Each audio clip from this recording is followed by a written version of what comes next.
welcome to Fruity Knitting. This is episode 95. I'm Andrew. And I'm Andrea. And in this episode, we feature three very different artists.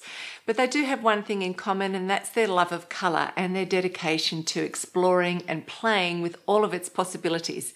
So as you've just seen in the thumbnail, our feature interview is with the very popular UK yarn dyer, Countess Ablaze. So the Countess, whose name is Lindsay, is original in many ways, from how she's built up and managed her business to her marketing and branding approach, but also in her personal story. And we cover all of those topics in today's interview. And at the end of the interview, she gives us a very comprehensive tour of her dye studio, which you're going to really enjoy. And Lindsay's also known to be very generous with sharing information, both about how she dyes and how she runs her business. And that really comes through in the interview as well. And despite her very extravagant branding image, she's actually a very private person and she hasn't done many interviews at all. So we think it's a fantastic opportunity that you'll really enjoy to get to know her a little bit better in this interview. Yep. Our second colourful artist is the Austrian designer Susanna Sommer. We came across her work through Nancy Marchand because Susanna uses the brioche technique in really creative and artistic ways. Yeah. She also makes a lot of use of hand-dyed, variegated and speckled yarns. We're really thrilled to have her on the show. I think she's a really talented designer. Yeah. And our third colourful artist is Van Gogh, or Van Gogh, which I think is closer to the Dutch pronunciation. And since he is Dutch, I will keep attempting that pronunciation. So the Städel Museum here in Frankfurt has just had a Van Gogh exhibition, and it's considered to be the largest or most extensive presentation of his work here in Germany for the last 20 years. So we take you with us to the exhibition to get up close to Van Gogh's paintings. And Van Gogh's paintings really provide fabulous inspiration for any hand dyer or any designer or any knitter who's wanting to put together a palette for their next colourwork project. So we think that Van Gogh fits in very well with today's programming, and we hope you enjoy that too. So we're going to start with me in Bring and Brag. And in the last episode, I started knitting this hat, which is the Hutchins hat by Jared Flood. So it's a Brooklyn tweed pattern. And I've knitted it in the Morehouse Farm yarn. And we did a mini interview with them in the previous episode if you want to go back and watch it. They produce yarn from their flock of Saxon Merino sheep. And what's particular about their flock is that they also have some chocolate brown Saxon Merino sheep in their flock, which is highly unusual. So this yarn here has got just a little bit of the chocolate brown fleece carded together with the more usual white fleece. And it's a really great hat. The yarn itself is 2-ply, and I call it sort of a bouncy, bumpy yarn. It's got a bit of a hand spun texture, I think. Something very technical. And it looks kind of hand spun too, the results of it. Yeah. And I think the pattern itself is pretty easy to knit up, and so that wasn't a problem. It's quite thick cable, so you could also use a dark coloured yarn in it. Yeah, so I'm really happy how that is. Normally, I only wear hats for practical purposes, and that's to keep warm. Otherwise, I just find it annoying to have something on my head. And what I have noticed is that I'm more susceptible to scratchy wool, or more sensitive to scratchy wool on my forehead than I am on my body. So on my body, I can easily wear a yarn that's slightly scratchy. In fact, I prefer to work with them because often it means that they've got longevity and they're going to last longer and look more beautiful in 10 years' time. But I notice I'm really susceptible to a scratch on my forehead, and Saxon Merino has 0 scratch, so that's great. Very soft. Very soft. So here it is. This is what it looks like. I've got my folded up brim, which is what I wanted to keep my ears Looks very done. cute. Yeah. And that's the crown. So I'm going to say something now which is going to totally horrify a portion of our viewers, because it horrifies Andrew. Yeah. I've got a really strong urge to dye this hat. Now, in theory, I can really appreciate the beauty of natural shades, but I just love colour so much. And particularly now that I'm older, I kind of feel like I need colour around my face to freshen things up. Oh, dull. I don't agree with that at all. Don't you? Just for the record. Colour just freshens you up, brightens you up, makes you feel cheery too. Anyway, I do wonder whether you get a neutral loving gene and a colour loving gene at birth, and you either get one of the two. Because I can remember when I was about 8 and 9 watching my grandmother, who was a spinner, really admiring all of the different shades of natural shades, and she would spin and knit jumpers, and she'd actually sell them, Aran jumpers in different shades and colourwork jumpers in different natural shades, and she'd be really admiring them. And I can remember listening to her and thinking, gosh, she must see something or understand something that I can't see, because they're okay, but it would be so much better with colour. It's sacrilegious, I know. Anyway, so I have this intense desire to dye it, but I've got no dyeing experience at all whatsoever, and I also don't want to wreck the fibres or mat or felt the hat. But I did have this idea that possibly it might be fun to do some natural dyeing, because I know that it's fairly easy in theory to dye something with onion skins or local plants, but they usually provide some form of a yellowy, browny or orange colour. Yep. And I want this to be a nice light turquoise blue. I don't know how to do that. But it's a dark base anyway. Yeah, you know? Yeah, but that's why you put a turquoise blue dye over, and it'll be a really lovely heathered effect. It's not going to be like crazy light blue. It'll probably be really beautiful, but I don't know how to do that. Anyway, that's the story and update of this lovely hat. And please forgive me if you're a neutral lover. So Andrew's happily knitting away. Will stay with me and under construction, and we'll stay with cables as well, because I want to give you an update on the jumper that I'm knitting for Andrew. It's the Irish Moss by Alice Starmore. Here it is. There's the front and the back pieces, and they've been joined already at the side seams. And I've also done a sleeve, completed a sleeve. Here it is. And this little section on the top is the saddle shoulder. And what's cool is that the sides of it have got moss stitch or seed stitch, so it makes the shape of the saddle sleeve lie really, or the material lie really flat, and you can really see the crisp outlines of the shape. So just to remind you, here's a diagram that shows how all the pieces of this design fit together in the original version of the design. Alice Starmore wrote the pattern as a drop shoulder, saddle shoulder construction, so there's no armhole shaping on either the body or the sleeves. And as you can see in this picture, I'm changing the design to be a set-in sleeve saddle shoulder construction. So I had to add the armhole shaping on the front and back pieces and around the cap of the sleeve. But as you can see, the saddle shoulders and the front and back neck shaping all stay the same. So I can use the stitch counts in the pattern for that, and I don't have to calculate anything there. So back in the 80s and 90s, there was some really beautiful intarsia and colourwork jumpers designed, but if you look back at them now, they kind of look very dated with very bulky drop shoulder and material around here. But you can still use those designs if you like them and sort of transform them into a more modern silhouette. What I'm going to show you will help you do that, because a lot of those designs back then were knitted in pieces and bottom up. And this design here of Alice Starmore's is also like that. So back in episode 93, I showed you how I worked out how to shape the armhole shaping of a set-in sleeve on the body. So you can go back and watch that if you like, just to update yourself. And then I'm going to show you today how to work out the sleeve cap on a set-in sleeve, how to work out this shaping so that it fits in very well to the armhole shaping. So here we've got this tab, and that's just the saddle shoulder. So forget about that. If I put that behind, this is a typical bell-shaped sleeve cap. So there's a few key things or key guidelines to stick with if you're trying to figure out how to shape this. The first thing is you need to know the length of your sleeve cap.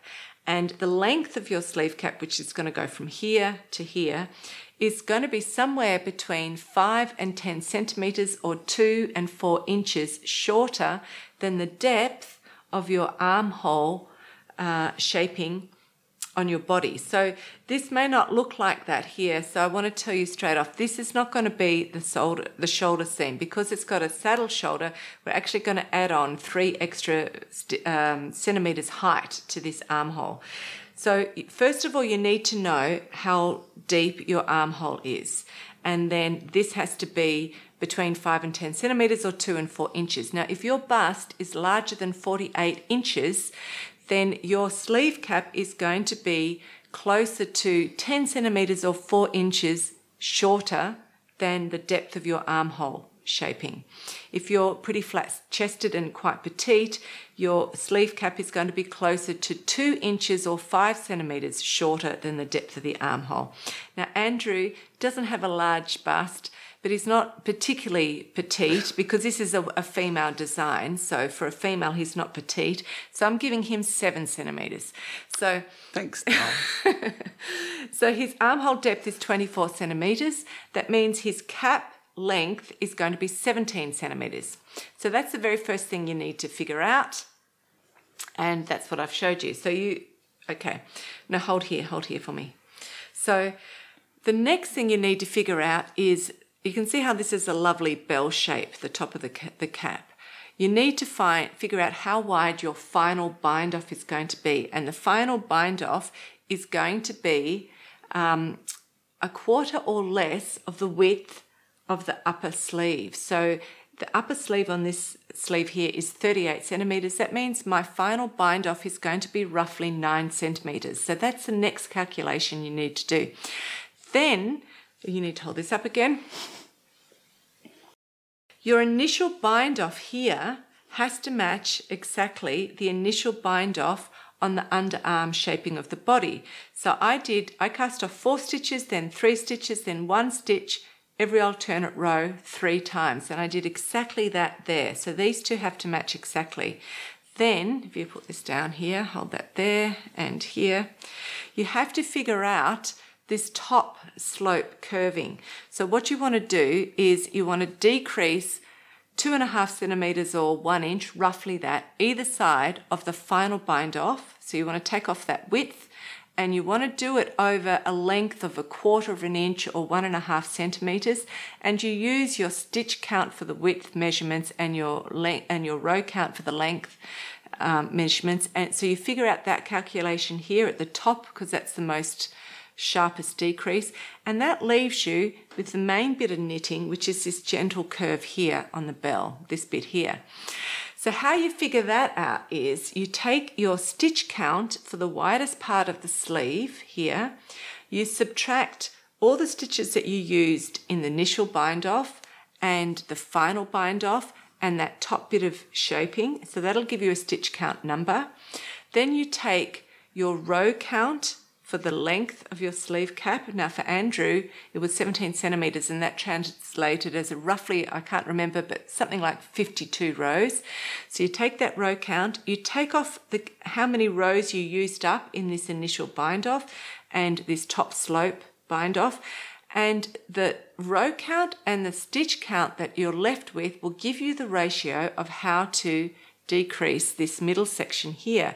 Now for me, it ended up really perfectly. I had 42 rows left to decrease 42 stitches. So I decreased 1 stitch each end of the row, every alternate row.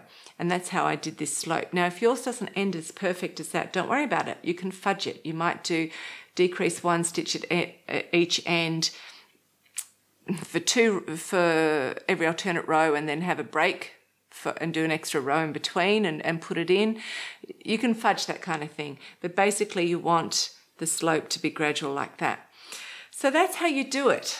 So don't feel too confused. Let me just go over the 3 main things that are important. You need to know the length of your sleeve cap, and that's going to be somewhere between 5 and 10 centimetres or 2 and 4 inches, depending on how big your bust is. Less than this. Less than the depth of the armhole. Exactly, yeah. That's true. Then your final bind off here has to be 1/4 or slightly less than the width of the upper sleeve. And then your initial bind off here has to be exactly match the initial bind off here. Now it's always good to do the body first, because that'll give you the depth of the armhole that you need and the initial bind off. And then you've got to figure out roughly that sharper slope, and then you fudge all the middle bit. Yep, so you're done? I'm done. Coming up now, we're taking you to the Städel Museum, which is in central Frankfurt on the bank of the River Main. This area is actually called the Museumsufer, so the museum bank, because along this part of the river, that's just one museum after another. So you're going to see lots of really beautiful pictures from Van Gogh, which I hope you enjoy, and I hope they're really inspiring for you. And there's a bit of Van Gogh for you. The piano music that you're going to be listening to is from the French composer Maurice Ravel, who's one of Andrea's favourite composers, but he's also a contemporary of Van Gogh. We don't know what music Van Gogh liked to listen to, but we do know that he liked to spend his time in the Paris nightclubs together with his contemporary Toulouse-Lautrec, who is quite well known for his pictures and drawings and paintings of the Can-Can in Moulin Rouge and that sort of place. So Ravel was living and studying in Paris at the time, so it is possible that they met. Anyway, that tour is coming up. It's about 5 minutes, and after that you're going to meet Susanne Sommer. As some of you may know, Van Gogh died in poverty in 1890, and during his lifetime he had very little recognition for his work. But then just 15 years after his death, he was already considered the father of modern painting, particularly amongst young German artists. And by 1914, around 150 of his works were already in German private and public collections.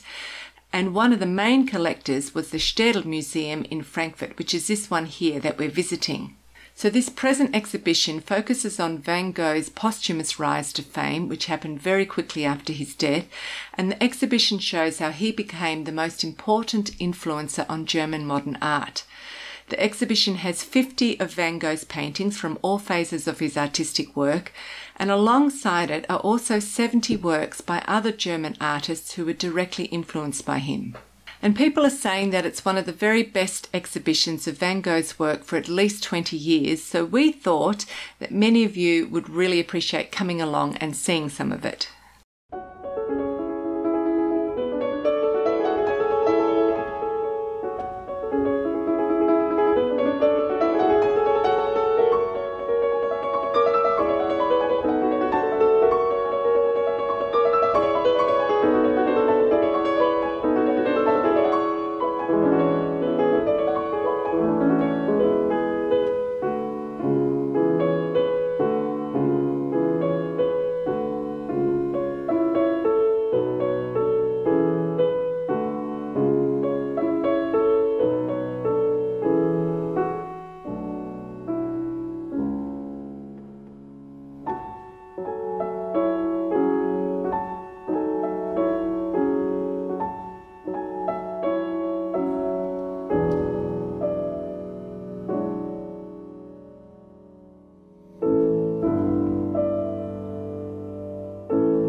is Susanne Sommer, or you might know me as Sosu Knits. I'm a knitter and knitwear designer from Austria. My designs are colorful and playful. I like graphic designs and geometric shapes, and I love brioche. My designs have different and unique and unusual construction methods to keep things fresh and fun. My knit journey began when I was really young in kindergarten, and this is one of my first ever projects, this little loom knit scarf, and it's a bit of a study in why you should be swatching for gauge as well. My inspiration for crafting, not just for knitting but all kinds of crafts, is my grandma. She was a seamstress and an avid crafter, and I always helped her a lot with her projects when I was little, and she's still with me in every stitch I knit. My real knitting journey began after I graduated from university and didn't really know what to do with my life, and I picked up knitting as a pastime. My first pattern to follow was Sheldon the Turtle from Knitty Magazine, and it's kind of an advanced pattern for a beginner, so I kind of muddled my way through it with the help of YouTube tutorials. And I've soon found my way to Ravelry and started to put my own spin on the patterns I found there, and soon started designing myself, and I've not stopped knitting since. The starting point for my designs is the yarn. I like to get inspired by the colors, by the texture, by the fibers, and I often mix different fibers in my designs as well. I like colorful, playful, speckled yarn, I like solids, and I like more rustic, natural yarns. I love them all. I have a huge passion for brioche. I love it for the texture, but most of all for the color play. Brioche is kind of my way to do color work. And I've been using it also as a way to create graphic shapes with the help of syncopated brioche. When knitting brioche, it's super important to swatch, not just for gauge, but most of all for colors, because the colors can look quite different from when you have them in a skein versus being knit up in two-color brioche. So this is one of the tips I have for you: always swatch for color.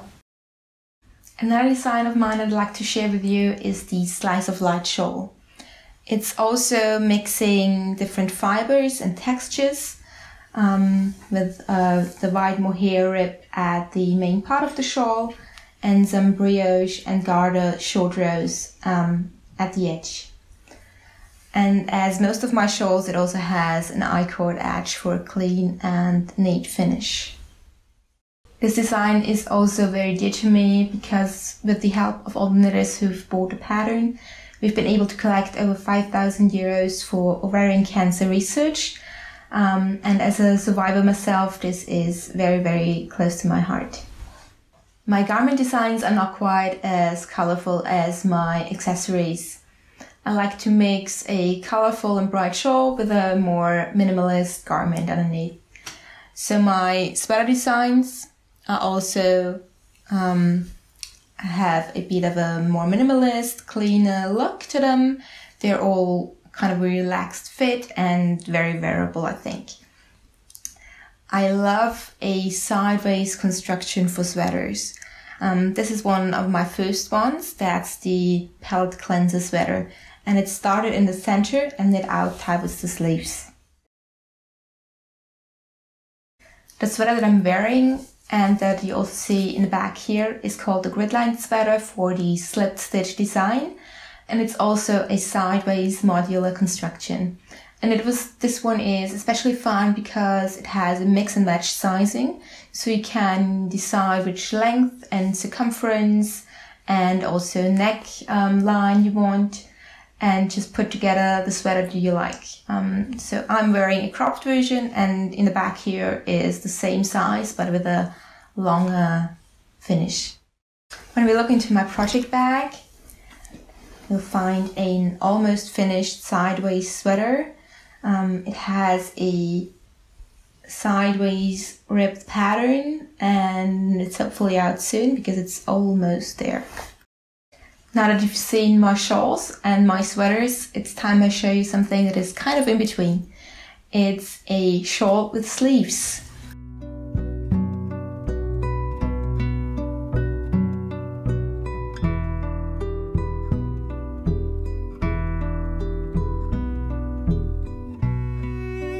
Thank you so much for visiting me here in Austria and for letting me share my colorful designs with you. It's been a real pleasure to have you here. It's a beautiful day today, so let's head out and do some cafe knitting. Let me just put on my super warm, comfy mohair sweater.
Austria is so stunning. Whenever we drive down south in Germany, we notice that it kind of gets more and more beautiful the further south we go, with the rolling hills and mountains.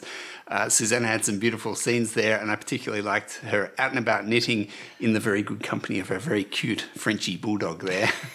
He's so cute, the way he was sort of prancing, not really prancing, more sort of waddling, but very still upright. He's doing a good job. Yeah, he's gorgeous. And did you also notice that Susanna's hair looked like it was directly inspired by a Van Gogh painting? Yep. With the yellow and the orange and the aqua, I suppose it's called aqua, turquoise. Could be something for you, Dal. Turquoise. You were just saying you like bright colours. Yeah, around my head, definitely. That's a coincidence because it just looked like one of Van Gogh's bedroom scenes. You know, he would paint his bedroom, the yellow room. Yep. And that colour combination. And a lot of her designs actually have that very bright, happy colour combination through them. And I really like the mint, the cool mint that she's combined with the mustard in the project she's working on that's not quite finished. So Susanna's a really interesting designer, and she's got a very individual style, and she uses great constructions and techniques. So it's great to feature her work. So thank you for your contribution, Susanna. Susanna is offering Fruity Knitting patrons a 25% discount off her self-published patterns, and apart from her fun and vibrant use of colour, her patterns also explore different textures and shaping and construction, so you'll definitely be up for a very interesting knit. Thank you very much, Susanna. And Countess Ablaze is also offering Fruity Knitting patrons a discount on all of her fabulous yarn in her online store. So patrons will receive a 20% discount, and there's almost any colour you can think of, including solids and variegated and some speckles in many different yarn weights, and they all have great fun names. So make sure you take the time to read through them and have a good laugh while you're having a shop. So we're back to under construction, but this time with me. This is my scarf. It's the powder puff design from Nancy Marchand's book Tuck Stitches, and this is, of course, a very simple tuck stitch pattern. I haven't blocked it for you. It's not blocked. I'm blocking it now. I was originally aiming to have this completed by next episode, so about 2 weeks' time from right now. But I actually got my stopwatch out, or I got the stopwatch on my phone, and I measured a couple of repeats. I was careful about doing it and did some calculations, and I have to revise my delivery date to, I think it's episode 137, which is about Christmas 2021. We've just lost a whole lot of viewers. Yeah, so sit tight. We'll get there in the end. The other somewhat disappointing part about this, and this is not about the pattern's fine, the colours. These are the two colours that we used, and at first we were really happy about them, and I thought they were good. So it's a powdery pink in the mohair, that's the Kid Silk Haze, and then this bluey, greeny, speckledy yarn. And we thought they were really going to complement each other and bring out the best in each other. but they're not doing that. They've cancelled each other. They're kind of mixing together and just coming up with a bit of a muddy result. Yeah. Which we should really have seen They after. bring each other down in mood. Bring each other, yeah, that's a really sad way to put it. We should have noticed this earlier on and we should have bailed out. So It's interesting because you may not think that. Like here, they look quite pretty together if you have two solid colours like that. But just putting them together, you just get this hint of the pink, and the pink sort of pulls it down. If it was a fresh, bright white, that would lift the whole garment and material fabric up, I think, or even just a pale blue. Yeah. But somehow having the pink or the sort of reddy tone just doesn't work here. So that's kind of disappointing. We should have bailed out earlier. It does show you need to do your swatch for colours, which is interesting. The other lesson to learn from this is when you're starting a new project, don't use yarn from your stash. Yeah, go out and buy the perfect yarn for your project. That's generally what we do. I noticed that it was better really... still, if you're like me and you don't really have a stash, then you don't feel guilty about going out and buying new yarn. That's right. But I noticed you were very happy for me to start using these yarns. Exactly, because I thought, oh, good, we can use them up. Yeah. Just bear in mind that this scarf is for you. Yes. So you're going to be wearing it. Yes. Good. Anyway, I think we'll try to block it and get as much sort of luft through it, air through it, so it looks sort of lighter. What, you think it might fade or something like that? I don't know. That'll help it. Anyway, we have been invited to the Swiss Yarn Festival, which is being held about 30 minutes outside of Zurich, and it's coming up this following weekend. So we're very excited to be going there. We're going to cover the event. We're going to interview the founders and a couple of the vendors and teachers and just cover the activity. Yeah. So we're very excited to be able to present that to you in the following episode. Now, it does take us a full 2 weeks to produce the content of one episode. So it means that every time we travel to an event, it's really quite a busy time for us, and a lot of our time is taken up with the travelling and the organising and the filming of little bits. So it is very difficult for us to get the next episode out on the scheduled time. So the next episode is going to be a few days late. Yeah, but it is a good thing to do. We think it's a good thing to do because it's always a lot of work and it can be sometimes stressy, but it gives you the opportunity to see different festivals that you may not have the opportunity to go and see yourself, or maybe you want to check it out and think, maybe I might go there next year. Yep. So we think it's a good investment for you as well. We would like to remind our viewers that we can only continue to produce this show with sufficient financial support from our viewers. So that really means becoming a patron. We do get occasional messages and comments on the YouTube channel or wherever it might be saying, I've just discovered your channel and I love it. It's so great. I'm going back and watching all the earlier episodes and binge watching.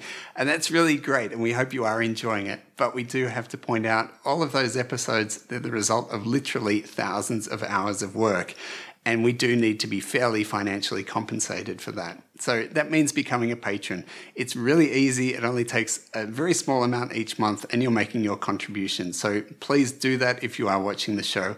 And to everyone who has already become a patron and is helping us keep going, thank you so much for that. Yes, thank you very much. Now, coming up is the interview that you've all been waiting for with Countess Ablaze. We love having a wide variety of guests on our show. They all have different backgrounds and they all bring different approaches to their work, and we love showing that off.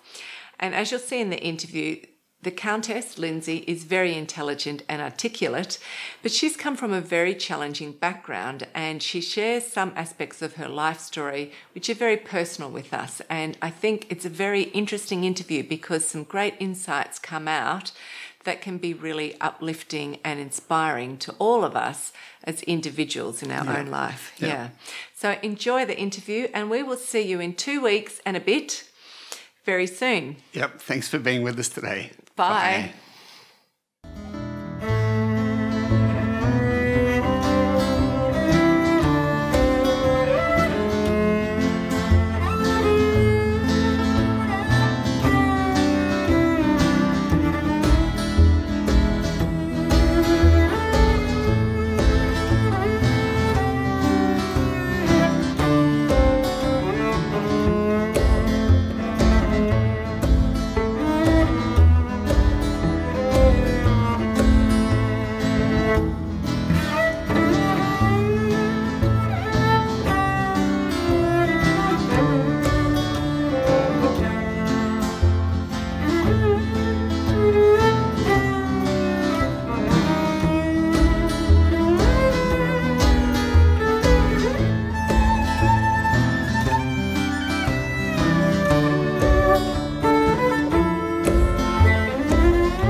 welcome to Fruity Knitting. We're in central Manchester with Lindsay, the woman behind Countess Ablaze.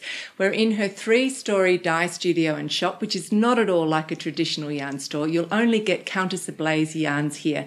But it also is where all of the yarn is dyed. It has a little cafe, and there's a large area for workshops to be held, which is also used on occasion as a knit flicks and chill cinema and party room. So it really is the most exciting place for knitters to visit in Manchester. Now, Countess Ablaze yarns are loud and brash and shocking, but also intensely beautiful. Knitters often buy them just to have the experience of knitting with something that's scandalising or rebellious, and that's part of the Countess's excellent branding. So I think Lindsay is unusual in the knitting world. She definitely sings her own song and she takes the knitting community by surprise. But underneath all of the glitz and the glamour and the show, Lindsay has a heart of gold, and I'm really honoured to be here interviewing her. So thanks, Lindsay. Thank you for being here and inviting me back. Yeah. It's not the first interview. So if you want to go back to see the Edinburgh Yarn Festival, we were there and Lindsay was on Fruity Knitting then. So Lindsay, you have a really wonderfully theatrical name, which I personally love. Can you tell us how the name came about and then how your business started and progressed to where it is today? Okay, so Countess Ablaze, that was my burlesque name. I did a little bit of burlesque dancing many years ago, and I loved the name so much that I decided to keep it. And it also means if I was to pivot into anything else business-wise, I've still got the name, which would work. Yeah.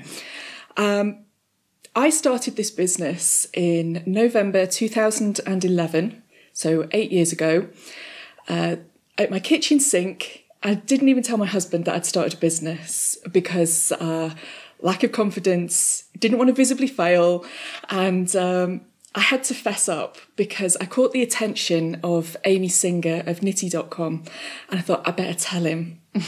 So I did, and it turns out he already knew because, you know, a bit more observant than I realised. And what we did then was I moved out my dyeing equipment of the kitchen, which I thought I'd hidden really well. Obviously not. There was paint everywhere, was there? Yeah. And then we went down into the garage and we fitted that out as best as we could, so that, because back then I was in a wheelchair and on crutches, and we fitted it out with low-level, benches so that I could dye on them. Then after that, I moved into a small industrial unit in one of the satellite towns around Manchester and stayed there for about 18 months, and then moved into another area, also another satellite town. That was more of a mixed production and retail. Okay. And it was sort of like a starter shop. Yeah, so a very small version of what you've got today. Yes, it was basically to see, would it work on a bigger scale? And then I had to move from this place. I really liked it there, but I had to move because the landlords, they wanted to change all the units from retail and commercial into apartments. Mm-hmm. So I was at a crossroads then, and I'm panicking. I'm thinking, what do I do? So my big dream, which I never thought would be possible, but we all have pie-in-the-sky ideas, was to move to the city centre of Manchester in the Northern Quarter, which is the area which a lot of small businesses locate to. We have a lot of creative businesses here and vintage shops and all sorts like that. And I thought, this is the opportunity. So I took the plunge, and it was terrifying. Yeah. Because it meant huge outgoings and having to really scale up, having to employ staff for the first time. And I mean, that the first year I was here, I don't think I slept much at all. It was like, can I make this work? Because I didn't really know back then of many other dyers doing anything like this. Yeah. So it was terrifying. I'll be honest, it was terrifying. And I'm here still, 3 years on. So I must be doing something right. Yeah, and how many employees have you got now? There's 6 of us. Okay. There are 6 of us who I affectionately call Blazing Squad. And yeah. And can you tell us, like, roughly how many skeins are you producing a week? Oh, it could be, it's usually around the 400 skeins a week mark. Yeah. all of that is retail. None of it is wholesale. Although I will admit, Brexit may force my hand on that one. Yeah. but retail, we are doing about 400 plus skeins a week. That's great. Yes. That's fantastic. And it's a really beautiful studio. Okay, can we talk a little bit about branding and marketing? Because it seems to me that's where a lot of your creativity flows.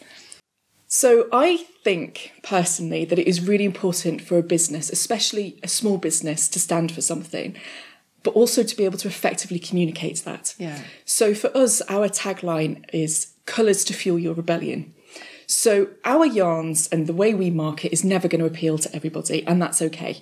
It's actually important not to try and appeal to everybody, otherwise your message will get lost.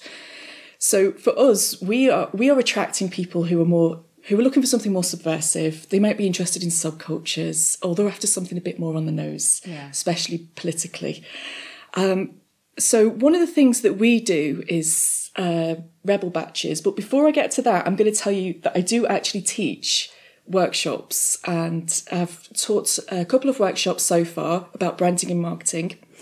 And I am working actually on a digital course. Okay. So I've been working on that the past year. I've been working on lots of experiments first to make sure that it's the best that I can make it before I push this out.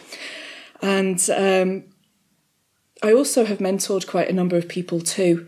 I think one of the things that is important for me to teach is that what works for me doesn't necessarily work for somebody else and for somebody else's business.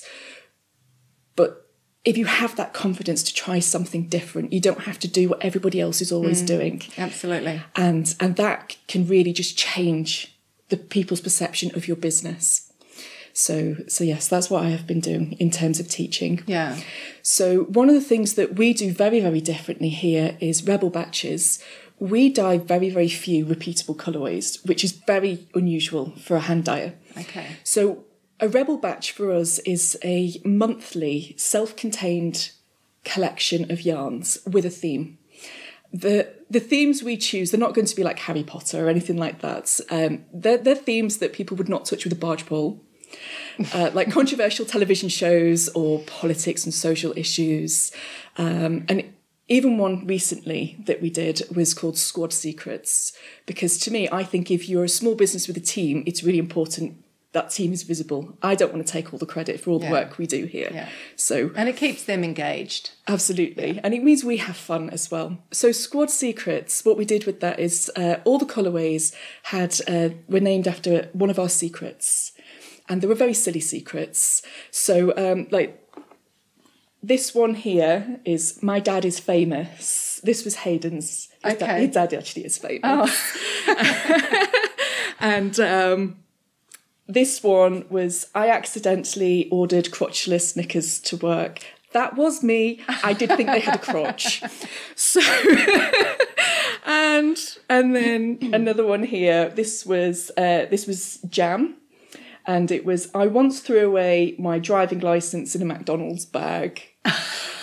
Now, what we did with marketing these is we made heavy use of Instagram stories with their poll feature to make it interactive. So we were like we had pictures and we were pitting us off against each other and saying, whose is the secret? And it made people feel involved. It was interactive, it was immersive, it was about storytelling, and people just wanted to be a part of it. That's what people want. They want to feel a part of something. Definitely. And they're like, I could be a part of Blazing Squad.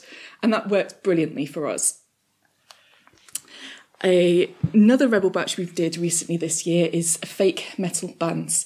We play a lot of rock and metal music here in the studio. I don't know if there's any other yarn shops that do that, but we do. And we had a poster made up by Hayden's wife. Hayden's my senior dyer here.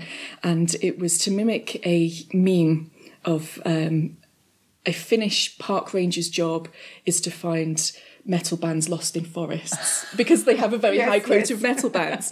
So we had us all dressed up as if we were in a metal band, and then we spoofed some colours. So this is Divine Casket. So if this was a colourway from that, and Master of Chaos. We had so many emails from metalheads who really, really loved this one. Really? They That's did. Fantastic. They did. So yeah, it's all about branching out and doing something completely different. Yeah, that's true. And like you said, obviously with the Rebel Batch, these names of your colourways are such a big part of the experience of knitting with your yarns. Yes. Like some of them really inspire learning. Like you early on, you did the Ancient Classics series. Yes. And some are kind of like anger therapy, and others just kind of allow the knitter to have a laugh or make a joke out of sort of the tragic things in life. So just tell us a couple of stories behind a couple more of your favourite ones. All right, so I'm bringing up politics. I do apologise. We've just done one, a Rebel Batch about the general election, because obviously it's very relevant here at the moment. And we use a lot of satire. So we made use of a satire news website called News Thump. And we have, does Boris have a ditch in mind, or can we choose one? And TV fans delighted as Brexit is renewed for another season. That's a beautiful subtle one. I have a thing for browns at the minute. I really like experimenting and mixing my own browns. Yeah. So, yeah. One that's more personal to me is this one. It's called Break Me Down. This one is a song and a memory. So when I was 26, I was widowed. And as you can imagine, that was all levels of hell. And this came about because on the day of the funeral, we're in the car, and in there with me is my 4-year-old daughter and my late husband's parents. And it's very quiet, nobody knows what to say, and it's a very somber moment. And then all of a sudden, my 4-year-old bursts into song, and it is the most inappropriate song she could have chosen at that very moment. I shouldn't be laughing, should I? But right? But it was 30 Seconds to Mars's The Kill, and the lyrics that she was singing were, "Come, break me down, bury me, I am finished with you." And I could not stop laughing at the gallows humour of this, because it was so needed at that very moment. His parents weren't impressed. I thought it was hilarious. But that moment got me through that day. And that 4-year-old's now a 16-year-old, and I still won't let it drop. That is one of my favourite moments. So to me, this is break me down, when the darkness turns into light. And that's what that one is all about. Super cool. Okay, what about this one? Okay, so this is Shatner's Bassoon. This is from a Rebel Batch a couple of years ago, and I love the colour so much that I did make it repeatable. So the Rebel Batch was called Brass Eye, which is based on a cult 1990s TV show written by Chris Morris called Brass Eye. And it's very much satire. And there was only a few episodes, and each episode had a different theme. This was a theme called drugs. And what the writers did was they managed to convince the government that there was this epidemic of this made-up drug called cake that was neon yellow, and it would affect a part of the brain called the Shatner's Bassoon. And they got it in the House of Commons, and they were debating it, and it was all a lie. The whole thing was an absolute fabrication. And this is Shatner's Bassoon, yellow for the cake. That is fantastic. That's great. Okay, let's talk about the actual dyeing process. What do you think makes your yarns unique and identifiable as yours? Like, are you using any special processes or techniques? There are two things that I want my yarn to do. Yeah. I want the colours to be complex. So we achieve that by building up layers and layers of dye. Thin layers built up so that the colours are saturated. Secondly, I want it to glow. I don't just mean like glow in the dark, although that is a bonus if that happens. But I just mean that just in natural light, to the naked eye, it just needs to pop. It really needs to be vibrant. Yeah. So that's the layers of saturated colours that does that. Yes. Yeah. It means as well that because those levels of complexity are there, when you have it in the light, obviously with the lights here it's not going to work, but to the naked eye you can see different subtleties. Yes. We do mix an awful lot of our own colours as well, and we use a range of different makes, because some makes of dye have different properties and do different things, so we mix an awful lot. Yes. And I've read that you like wool best, is that right? That is right, yes. And And I love non-superwashables just as much as superwash. Yeah. You get different results, dye results on both. I do think you get much more vibrancy with a superwash treated. But I don't know. I still have a fondness for the non-superwashes. And would you say that as a dyer, you are quite precise and scientific, or do you kind of like to throw things about and eyeball measurements? I have no idea how to dye technically. I will be honest. I can't. I never learned how to do that. I just throw things about and see what happens. I don't measure anything.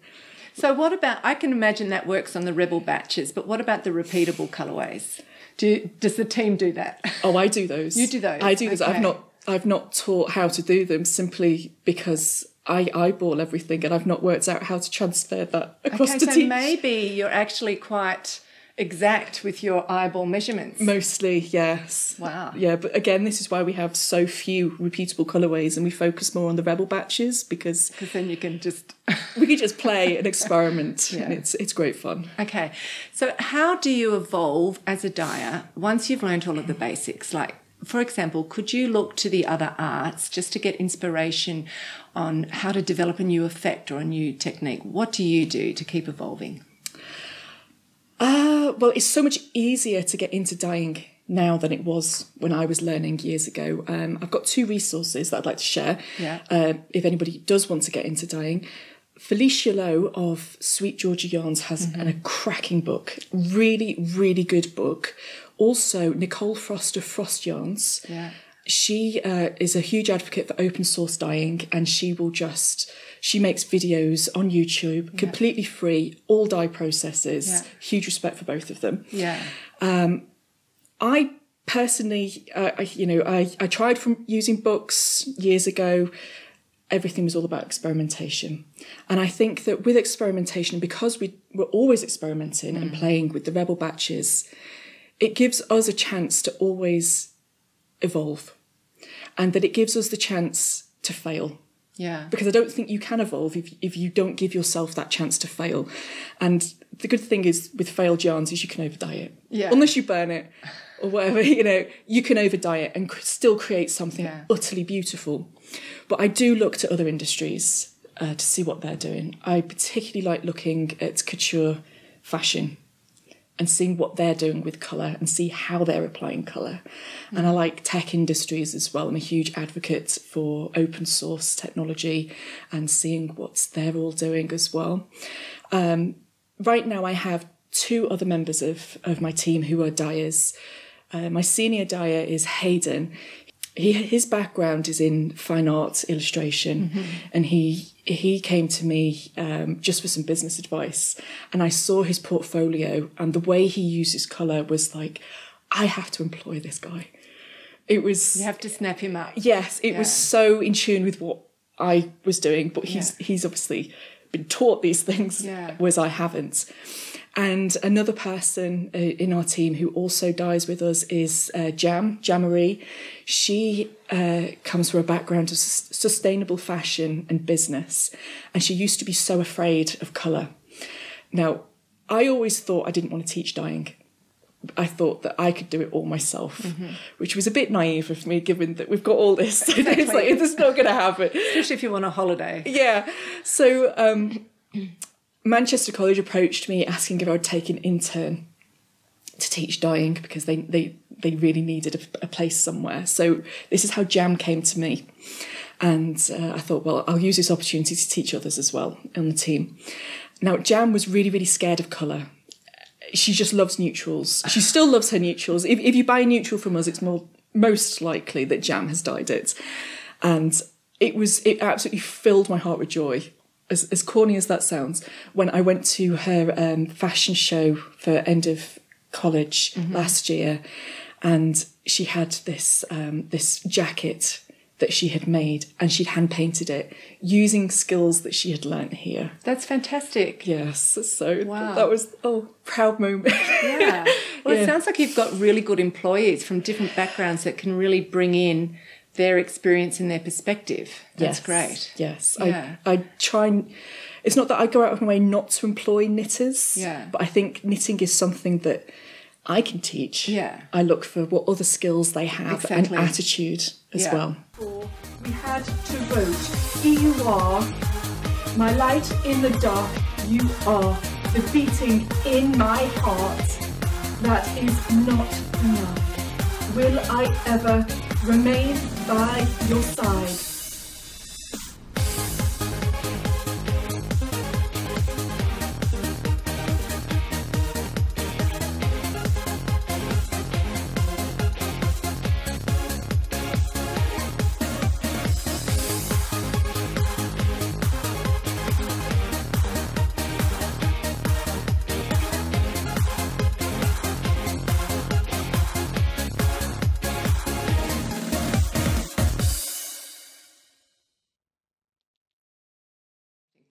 Okay, now you have managed to build up and run a really successful business despite having Asperger's. So, what are the main challenges for you as someone who's got Asperger's, and are there any characteristics of Asperger's that actually may have been beneficial to you, either as a business owner or a fibre artist? And actually, before you start, maybe you could just give us a bit of a basic description of what Asperger's is, because I know I had to look it up. Okay, so Asperger's is a neurological condition on the autistic spectrum. When we think of the autistic spectrum, it's not a linear line of severity. It's more like a compass. And on this compass, there are different points like perception, language, communication, relationships, and we can all be affected very differently. So, you know, we may, like on this compass, we may end up with like jagged lines. It can be very, very different, and we're all affected very differently. The language of autism is very much in flux at the minute, depending upon where you are in the world, and even just online. You know, people prefer language first. Definitions like autistic. In the US, they don't use Asperger's anymore, for instance. So I alternate between Asperger's and autistic because that's comfortable for me. It may not be comfortable for other people on the spectrum.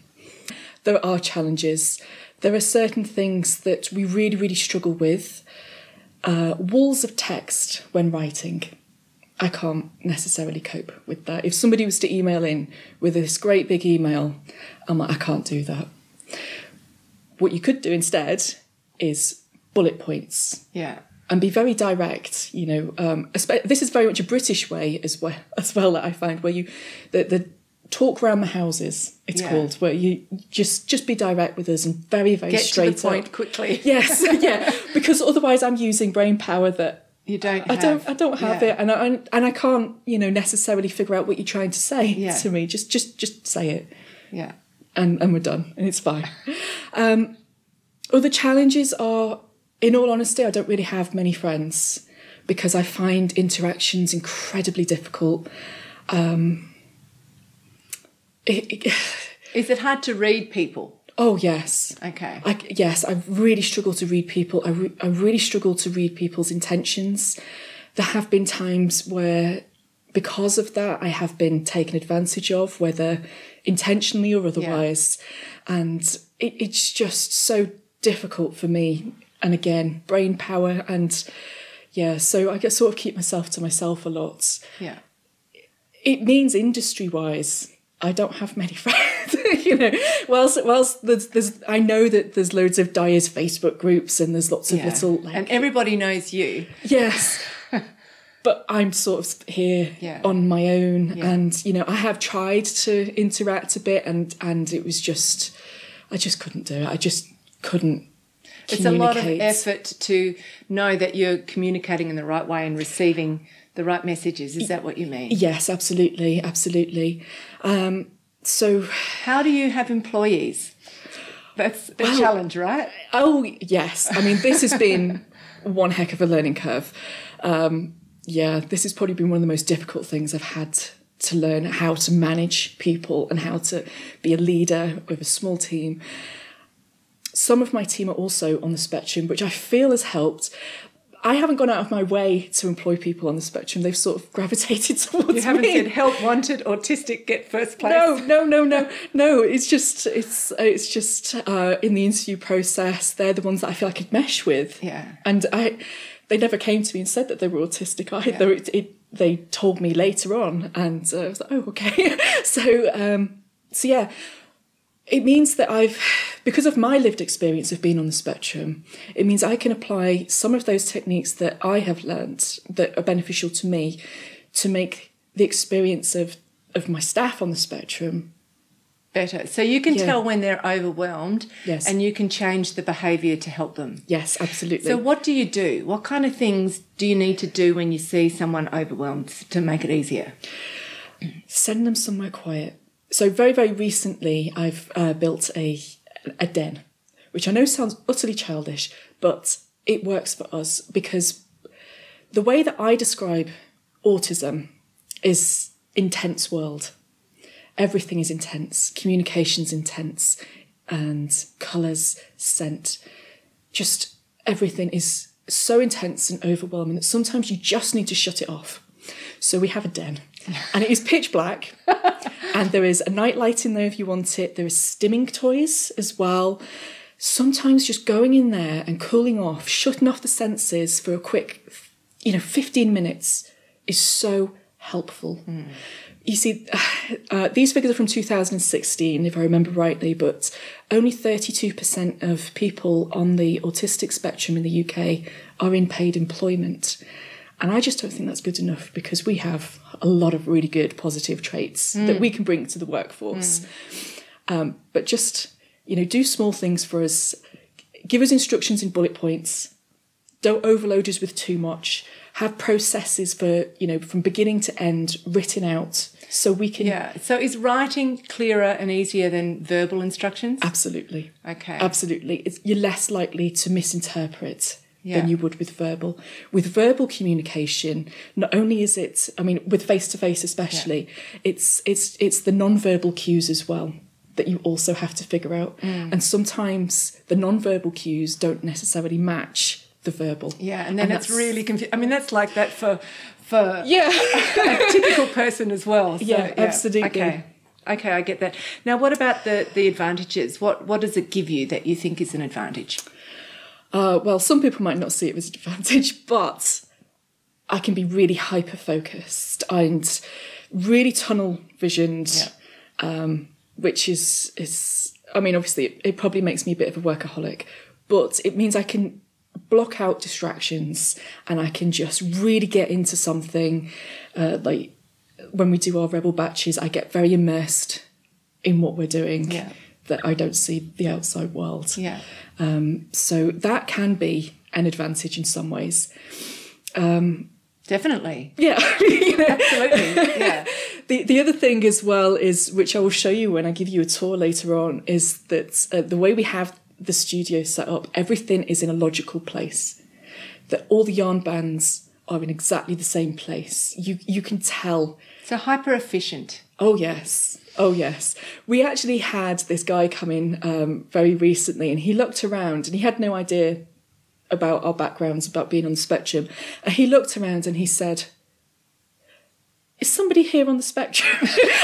Because it is very, very obvious if you know what you're looking for. Okay. Yeah. The other thing as well, it's an advantage and a disadvantage, is that when you're on the spectrum, you become amazing at acting. We have to do this thing called masking because quite often we stim, which you might have noticed I do it my hands a little bit. I'm personally trying not to mask as much because masking, which is where we perform neurotypical so that people around us don't feel uncomfortable. It's exhausting. But because you feel like you can't relax. Yeah, very much so. Yeah. So what this is a trick that I have learned for people on the spectrum before we end this one. Yeah. Eye contact. We really struggle with eye contact. Okay. So one thing that I've learned to do is that when somebody is talking to you, give them eye contact, right? Yep. And then when it's your turn to speak, look away. right? Okay. Because the inner voice is going, am I looking enough? Am I not looking enough? Am I doing death stare? And then you end up multitasking so much. It sounds like you just become completely focused on what's going on in your own head and sort of judging, like you've got yourself and then you've got somebody outside looking at you and judging. And I can imagine that's not relaxing at all. Yeah. So look away when you're talking and you're only doing one thing then. Yeah. Okay. Well, that's really interesting because I had to look up Asperger's and I didn't quite know, but I think that's fantastic that you're employing a few other people who wouldn't have jobs otherwise, perhaps, and they're doing something I assume that they love and is creative. Okay, now I do want to talk just very briefly about the Tits Out Collective that you organised in 2018. Mm-hmm. Now, I'm just particularly impressed because by the way you handled two fairly common but really highly frustrating business situations, because you turn these annoying problems around to become fantastic opportunities on quite a few levels. So you raised a lot of money for charity, you gave a lot of exposure to new businesses, and you just created a lot of joy and laughs for people in the process.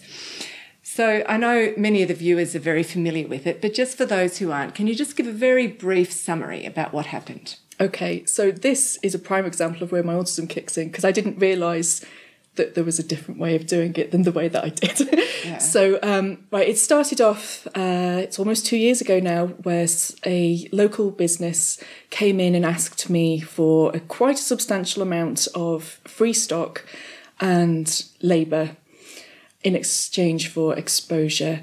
They also sent me an email, and it was quite a lengthy email, and there were certain bits in it that were quite offensive, including calling my customer base middle-aged women who we can serve shit tea and tray bake to.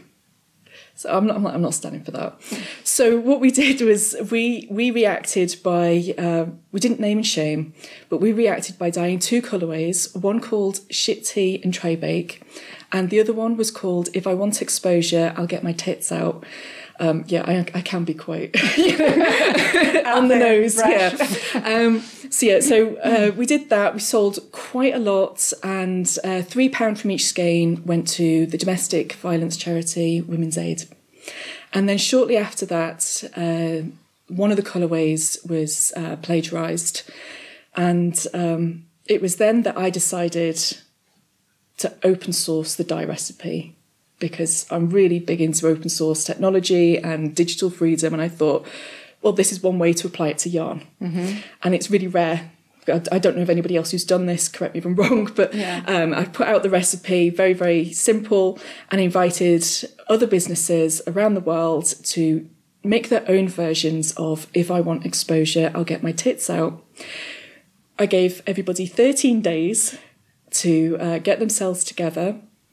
And it wasn't just dyers who got involved, there were makers and there were pattern designers as well. And on July the 1st, 2018, it went live. It went live with a gallery on my website, and I insisted that there was no branding, no logos, that it was as even playing field as I could manage. And this meant that big established dyers were alongside much smaller ones and unknowns and everybody in between. We even had businesses who launched their businesses on that day. And, it was incredible. There was so much good stuff came out of that. There were funny videos. It was immense, tiring and immense. The irony of all of this is that everybody got a lot of exposure. And I did an awful lot of free labour. Yeah. But it did mean that almost 56 grand was made for charity.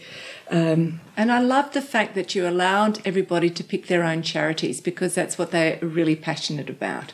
And that probably brought more people on board. It did, I think so, yes, because I think everybody has different passion points, and what is passionate for me isn't for somebody else. So it meant that they could do have their own stamp on it as well. Yeah. And what was really good, especially in the Northern Hemisphere, is we had a heat wave that summer, and it meant there were sales. You know, who wants to buy yarn in a heat wave? Yeah. I'm guesstimating around, it must have been around 400k worth of yarn sold by all the participants. That happened then. That was fantastic. It's really impressive because you could have just sort of sat and stewed on it, but you turned it around and it benefited so many people. So well done. Thank you. Now, we're going to finish just with one last question or topic, and that is, what has been the biggest challenge for you since you started the business? And maybe after you've talked about that, you could end with what your hopes or your vision is for yourself and the business in the future. Okay, so I always think the biggest challenge in business is people, simply because they're unpredictable. And for my business, that challenge is me. So I've already said about the autism and the very young widowhood. On top of that, there are things that I've never really talked about before or even revealed. I experienced a lot of sexual child abuse growing up, and I left home. I escaped to go to university, and everything just went awful, absolutely awful.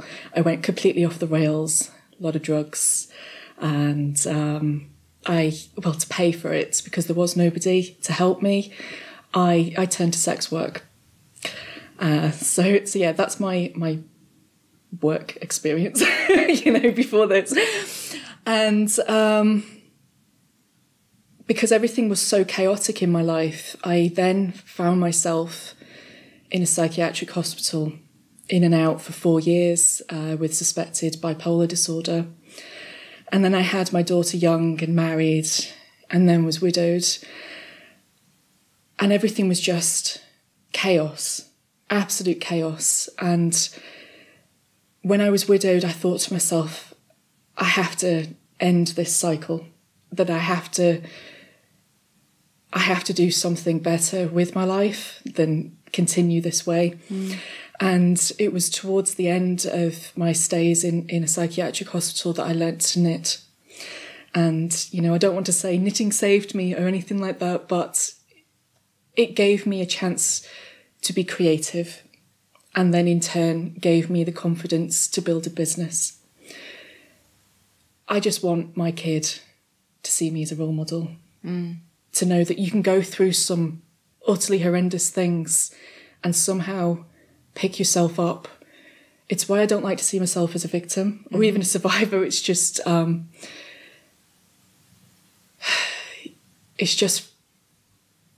just don't want the past to win. It's always there, it's always in my head, but I can't let them win. I have to just keep going. And I have channeled all my pain into this business. And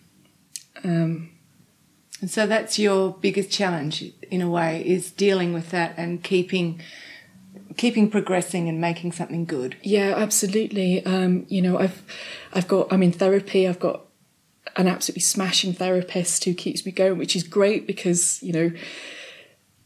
it's not just for me, it's for my family around me. I've since remarried, and I'm so much more happier now than I've ever been. But the past, you can't escape it. It's always there in your head. And and I do these things not only to be an effective employer.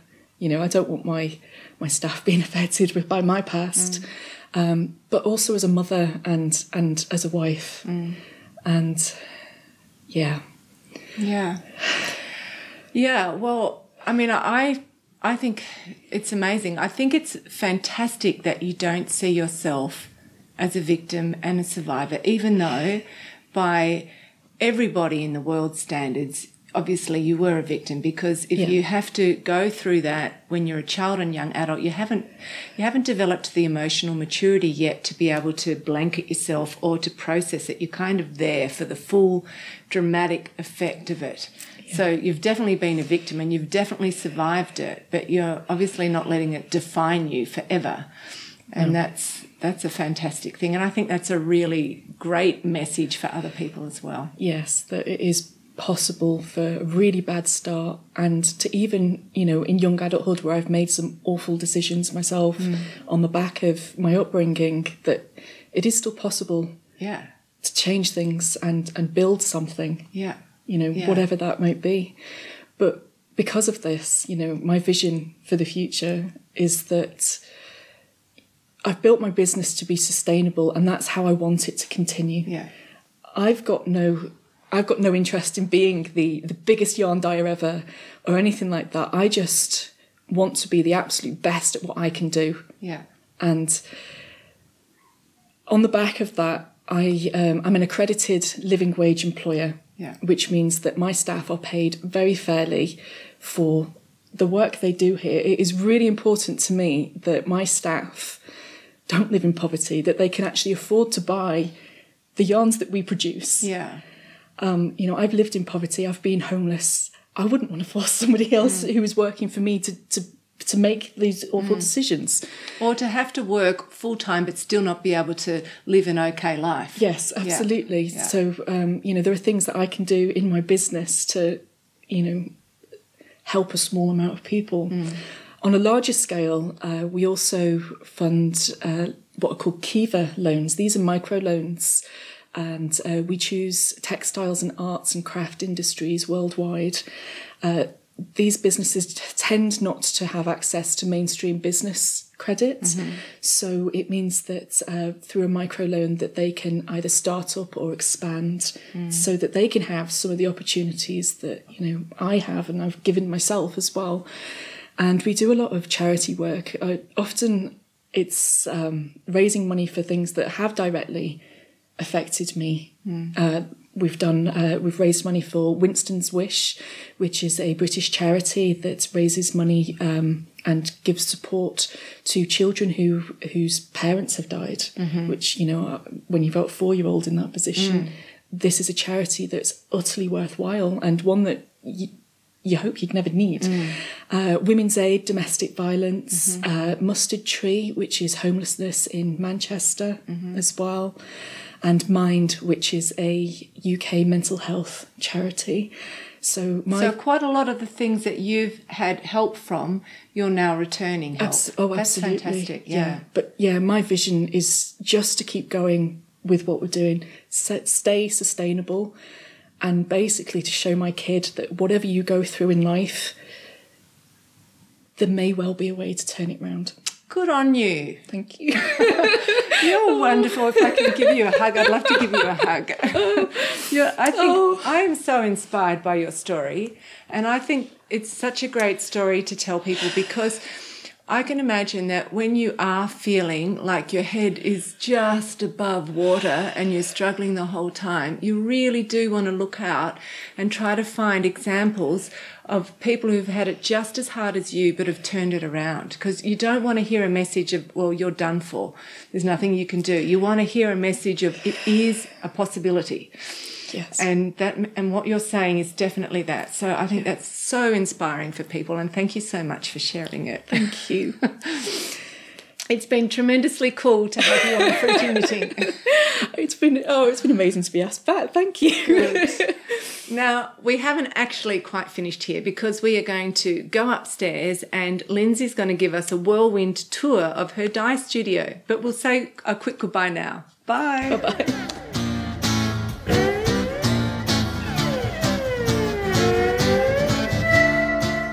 So up here is the 3rd floor. This is where we dye all the yarn. So the dye studio is up here, and we have 2 floors downstairs of retail. So as we come up the stairs, the first thing we have is the sink. We have a double sink that is extra wide and extra deep. So it gets in the great big gastronome pans that we use. We make heavy use of catering equipment. It's the perfect thing. When we had this installed, we made sure that the taps were the the ones that you could knock, the type you get in, in medical centres and hospitals, simply because when you've got your gloved hands and they're covered in dye, instead of trying to twist, you can just knock them. Much, much simpler. And one of the things we do here is we use these tubs down here, which are on wheels. One of the things I found that when I was dyeing in a wheelchair, put everything on wheels, and I still do that now. It's much better for your back to do this. What we would do is we would put yarn in here to soak. We try and soak the yarn before dyeing for about 24 hours, ideally 24 hours, because what you want is the water to really penetrate right inside those plies. That is how another way you get really good saturated colours. Because the one thing you don't want with a yarn is to untwist it and it's all white inside. So what we would do then is we'd use these, wheel them over, put in the yarn, and then we would use our hose to get the water in that way. And then we can just wheel these as and about where we need them. Like that. And then when we're about to dye yarn, what we would do then is we would come over here. Now we have a double dye area here, so it's more or less symmetrical. This station here is where we would mix the dyes. We prefer to mix as we go rather than like some dyes prefer to make big stock solutions. We do it as we go. Couple of things here that we use. Gloves, always use gloves. I didn't used to use gloves all the time and I got horrible dermatitis, not worth it. Safety first, mask. This one's mine with the fire on it. When I dye, I tend to take my hair off because I don't want it everywhere. Pyrex jugs, these are absolutely rock solid. It's all you need. Citric acid, this is used to set the acid dye, so this is the acid part of the acid dye. You can also use white vinegar. We prefer to use this because not only is it more cost effective, it doesn't stink. One thing that we've been using a little bit recently is, although we don't speckle yarn as much as we used to, when we do, we use little tea strainers like this so that you get really fine micro speckles. And because, as I've already mentioned, we don't weigh anything, there are no weighing scales here, we use a cappuccino spoon. This is just literally all we use, a cappuccino spoon. And because it's nice and long, it means you can, you've not got your hand in as well. One of the things we also use is syringes like this.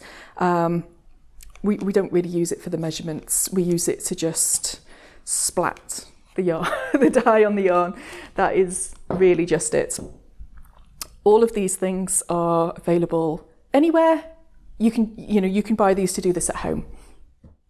So here we would do the dyeing in gastronome trays like this. You'd find these in restaurants, and depending on the technique, we could get between 5 and 10 skeins of yarn in here at a time. We have all our dyes here, all in colour orders as well, and we use a mixture of dyes from Dharma Trading dyes. We also have some jacquard as well and some other little bits and pieces as well. Each dye has different properties, which is why we use different brands, and we also do an awful lot of colour mixing, which is what we would do up here. So once the yarn has been dyed in the gastronome tubs like this, we would take this and put it in one of the ovens. We've got 2 of them, and it would go in here. These are specialist gastronome ovens, which will take this. So we can get, at any one time, about 40 to 50 skeins of yarn in there. We would cook that for up to 2 hours, just because we like it to be slow. Make sure that the dye is properly stuck there. And then we would leave it to cool for a good few hours, ideally overnight.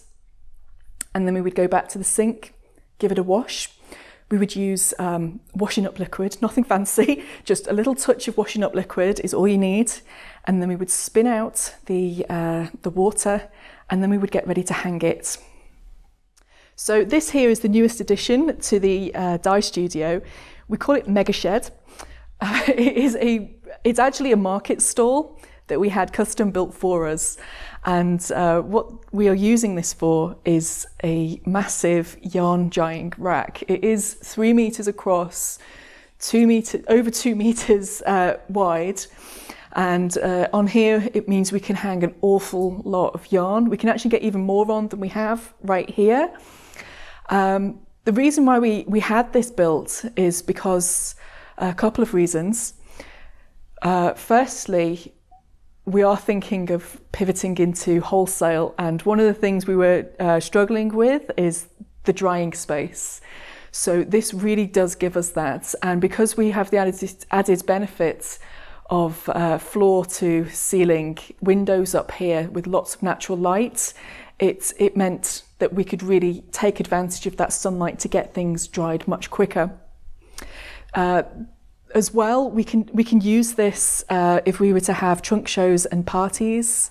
We can also use this as a dining area, and it also it deconstructs right down to very, very small bars, so that we can get it in a car or a small van should we decide to take it with us and do yarn shows.